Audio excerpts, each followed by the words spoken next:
Can everyone hear me? All right, good morning, everybody. I am going to teach you today about 10-minute bridal party portraits. So before we get into it, I'll tell you a little bit about myself.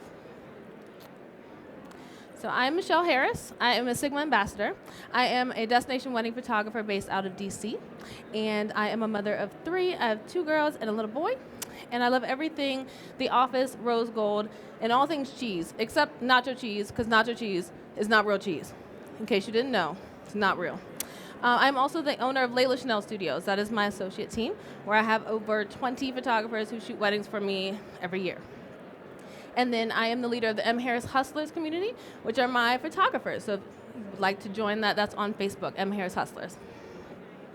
And most importantly, I am a Sigma ambassador. So throughout this presentation, I'm going to talk to you about how to get quick bridal party portraits. And I'm doing that with a holster. And I have 2 cameras on my side, and I always have my 35 and my 85 if I'm doing this. Also, the full 10 minutes, it requires a second shooter if you want to get all the parts, but I'll go over that.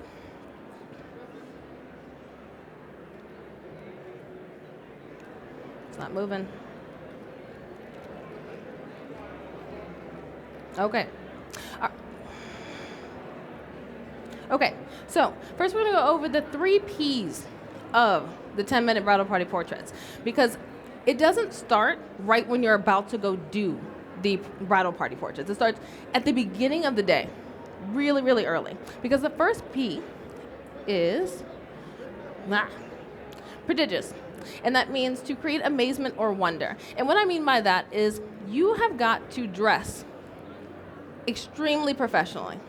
I know that there are some people who feel like, oh, you can just wear whatever you want. But at the end of the day, when somebody is dressed professionally and nice and has taken time to put energy into what they look like, when you walk into the room, they're like, oh, who is that? Okay, I need to listen to this person. It's no different than if a doctor on his day off walked into the emergency room in some jeans and a t-shirt. It's going to take you a minute to trust that man, as opposed to if he had come in, or a woman, as opposed to if they had come in with their actual doctor coat on before speaking to you, okay? It's no different than if I were standing here in a onesie. You'd be like, what is she about to talk to me about? I don't know if I can trust anything that she's saying, because she looks crazy. Okay, so I believe that as soon as you walk into a room, you should be dressed in a way that is going to make people pay attention to you and listen to you. The second word is poise. So for poise, it's all in your voice. So if you are talking to people, and this is the whole day, it's not just during the posing section. If you're talking to people during the day and you're like, oh, well, maybe if we, maybe if we turn this way, all right, well, let's go over here. People are gonna be like, I don't know what she's doing. And it doesn't matter how great the photos come out, okay? During this time, everybody, it's not just the bride and the groom, it is everybody is like, what is going on with this photographer? Do they even know what's going on? They're losing confidence throughout the day. So by the time they get to the bridal party portraits, they're like, man, what has this person even got to say? If they're even listening, especially if they've already got a drink, you can forget it. And the last P is preparation. So that's what we're gonna go over today. So you'll have a list of the exact poses that you're gonna want and exactly how to do it in a structure. So if you have that in your back pocket, you won't have to question. You'll just be able to line them up and run right through it. So the objectives of the bridal party posing, this is with a large bridal party, of course. And a little disclaimer, we're talking about if you're running out of time. Of course, you can do all types of other things, other poses and different things if you have more time, but I'm only going over those days where you have literally run out of time and the planner's looking at you like, come on, let's go, we have got to go to the reception. So the objective when you have a little bit of time is to make sure that you get individual photos of the bride and the bridesmaids together, the groom and the groomsmen together, and everybody together as one, and individuals. So when you have the groom and each one of his groomsmen, the bride, and each one of her bridesmaids. And these are really important because these are the photos that they're going to go in the gallery and grab when it's their birthday. It's the first thing that they think of. Oh, okay, let me go in my gallery and get this one with me and this one bridesmaid. They're not going to post the one with all of them. So these are the objectives if you only have 10 minutes. So now if you know already, if you're looking at that timeline at the beginning of the day and you're like, I don't know how I'm going to fit this in, make sure that in the beginning of the day, especially if they have robes and things like that, to make sure that you take some time, if you have it already, and be like, hey, let's do you and each individual bridesmaids or groomsmen now, before they get dressed. Not the men, because they look crazy in their regular clothes, but like the females in their robes. Just go ahead and get that out of the way, because the men are really quick too. Now you can also create moments. A lot of people forget that most weddings are people's first weddings. They only know what they might have Googled or experienced at someone else's wedding, things like that. It is your job to enter in things. If you have extra time in the beginning and you know that you're not going to have extra time later, do things like suggest a bridesmaid's reveal. Okay, I've suggested it prior to the wedding day, and they're like, oh yeah, maybe, and they forget. But in that day, you're like, hey, we can get you ready here with just you and your mom, and then we can bring in the bridesmaids and they can turn around and see you. And it's a beautiful moment for you guys. And then we'd be like, okay, yeah, let's go ahead and get that done. Because if you run out of time, at least you have this. So the go time is after cocktail hour, because we're not talking about if they have a first look, because you would have more than 10 minutes if they had a first look. So as soon as the wedding is over and you've done the family portraits, which you know you have to do first so you can get them out of the way, you have to command the attention of everyone, okay? Sometimes this does require yelling if you only have a little bit of time, and you'd be surprised how people will be like, oh, okay, all right, okay, what did you want? You're thinking that they're going to be offended, but they want to listen to you. And what you're going to do is you're going to immediately bribe them with the ultimate goal, which is going to cocktail hour. Because if you've ever been in a wedding, that's all you want to do after you've just been standing up here, you've been getting ready, you've been dealing with all this stuff. All you want to do is get these pictures all over and go to cocktail hour. So you say, hey, listen, I want what you guys want. I want you to get to cocktail hour. And they'll be like, yeah, let's go, okay. And I'm like, all right, but you have to pay attention to me for 5 minutes, which is really 10, but we all know that. We all know that 5 minutes is really 10. And they're fine with that. So the 5 poses that are easiest to get in a limited amount of time are a classic line, which I'll go over each of these, but a classic line where you just put them all in a line, where you have the guys on one side, the girls on the other side, and take the photo. Then we have cheering, which I'll go over, and then you will link them up. So what I normally do is I ask them if they had a partner as they were coming out of the ceremony to grab that partner. That's the link up, but we'll go over it in more detail. And then walking and the dip. So the classic line is as so. You literally just have the bridesmaids here, the groomsmen here, put them together and say, hey, everybody, look here, take the photo. And of course, you always take at least a couple of them to make sure you have plenty. Now, once they're in this line, you say, don't move, stay there. I want everyone to look at the bride and groom. They're going to kiss and you're going to cheer. The only instruction you have to give them is to make sure they don't take their bouquet and go like this into someone else's face. That's it. They can come down, they can go up if they want to, or whatever they want to do, they can do. They don't have to move their feet. So you've already got 2 pictures. Now, this is where I say, okay, if you know who you came out of the ceremony with, link up. They're always confused. They link up with the person, they're like, okay, well, where do I go? So just give me a minute. Once you're linked up, I'll spread you out. Because you do have to kind of make sure that if there's like really tall couples versus short, you have to kind of navigate that and then move them around. But essentially, you just space them and just put an equal amount of couples on one side and equal on another, if that's possible. And then I have the bride and groom, first of all, I have them look at me from right where they're standing, all linked up. Take that picture. Then I have them kiss again, and I just have all of them look at the bride and groom and smile. That's already 4 pictures. Now, from where they are, I tell them, okay, what you're going to do is you're going to talk to your partner, and you're going to walk and talk and smile as you come this way. That's all you're going to do. Because otherwise, if you don't tell them to look at the person they're walking with, they just look all over the place, and they end up walking into weird directions. But if they're looking at each other, they typically walk in a straight line and just walk forward. All right, now they're already spread out. They've already walked a little bit, and you just tell them to stop. And then I teach my brides and groom how to dip during their engagement session, so they know how to do this really quickly.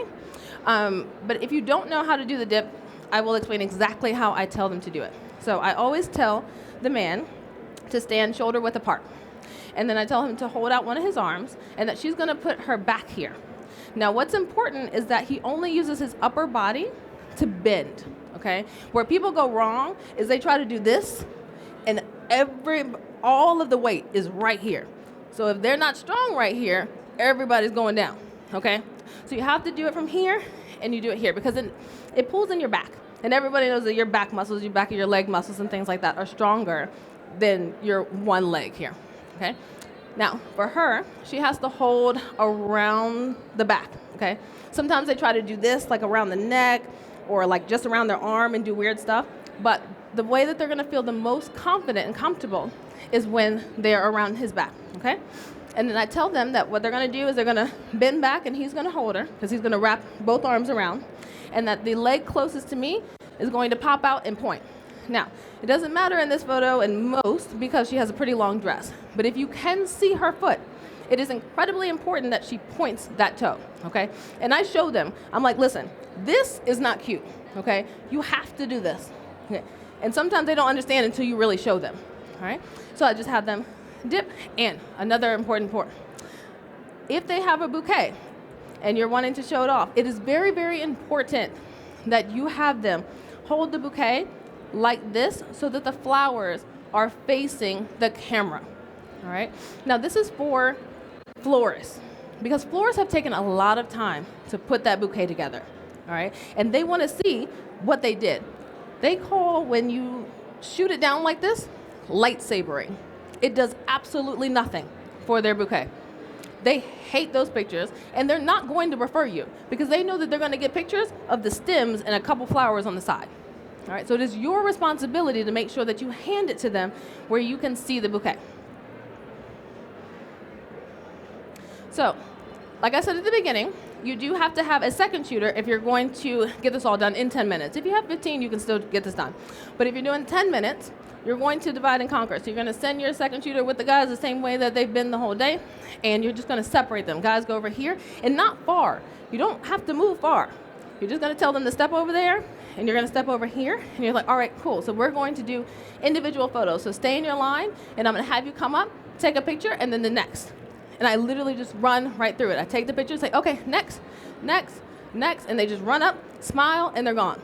That means we don't have time for the goofy or the funny and the whatever they feel like doing, because we don't have time for that in this situation.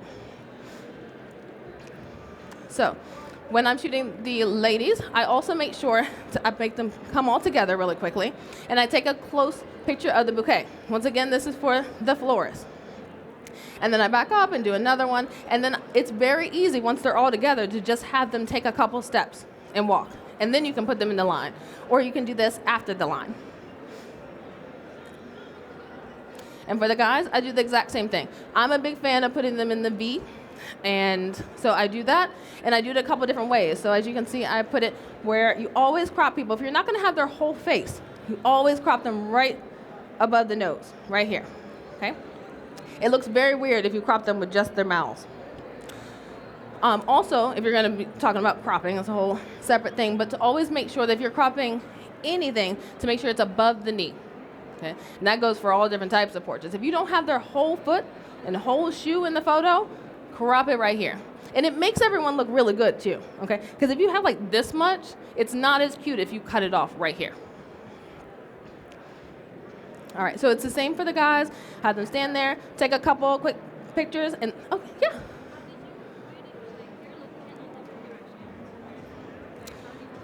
Okay, so her question was that the guys are looking in different directions. How did I do it? I literally put them in the V that you can see where they are standing straight forward. And then I say, all right, actually how I do it is I have the groom look over me. And I literally bend like this. You might not have to, I'm just super tall. So I have to bend like this and I say, look straight over me, don't look at me. And I have everyone on this side look over there, everyone on this side look over there. And then I take it from here. I'm sorry? Well, I just say, hey, everyone on this side, look over there. Everyone on this side, look over there. That's it. Yeah, it's really easy.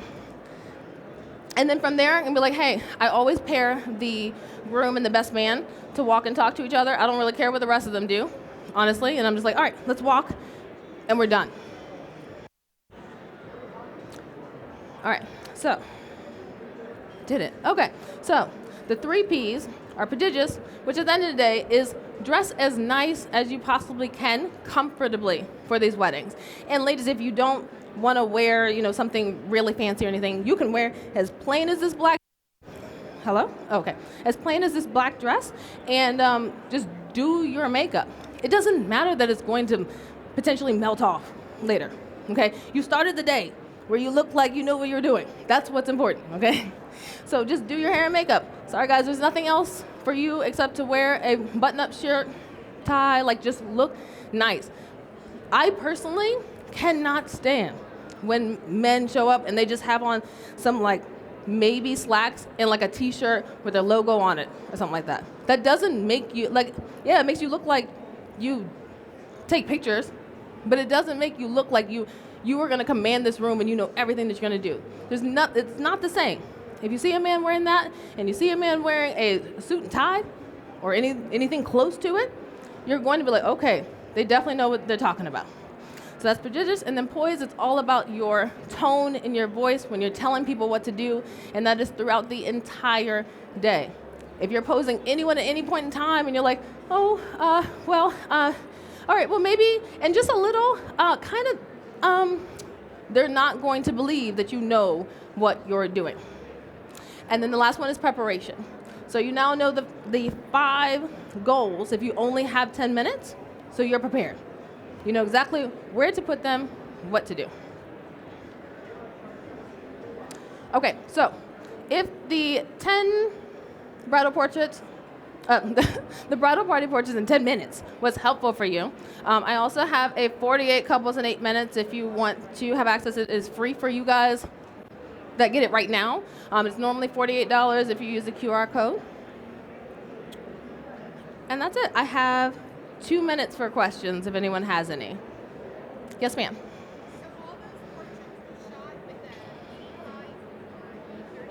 Absolutely. So all the portraits were shot with the 85 and the 35. So I genuinely don't have to move my feet.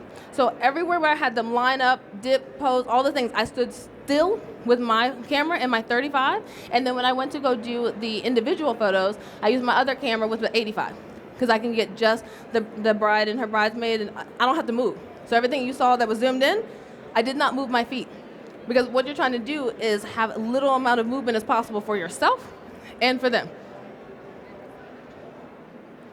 All right. Does anybody else have any questions? Yes, ma'am. What is my wide lens that I use for this? The 35. I use Sigma lenses, and I use the Sigma Art line. It is a 35 1.4 and the 85 1.4. Yes, sir. I can't hear you or see that. Email seems to be giving us an error when we tried to download it. We tried it on both, so. Really? Is there a space? There you go. Oh. Oh no, this is an epic fail. Is everyone having issues getting the 48 and 8? It said that your email's not working? Oh, okay. So some people are getting the message saying that the email's not working, but you're still getting the email saying that you have access. So check your email, see if it's working. If not, I'll figure something else out.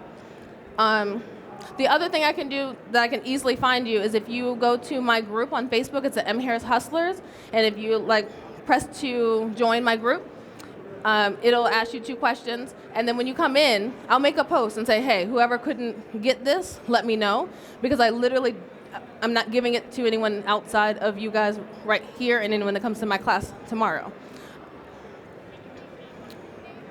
I'm sorry? M. Harris Hustlers on Facebook. All right. Ooh. Is my time up completely? Kind of? We're good? Okay. No other? You have one question? Ooh, okay. So he asked what my go-to f-stop is on the primes, and for large bridal parties, I personally like to be at about 3.5. All right. Well, thank you guys very much.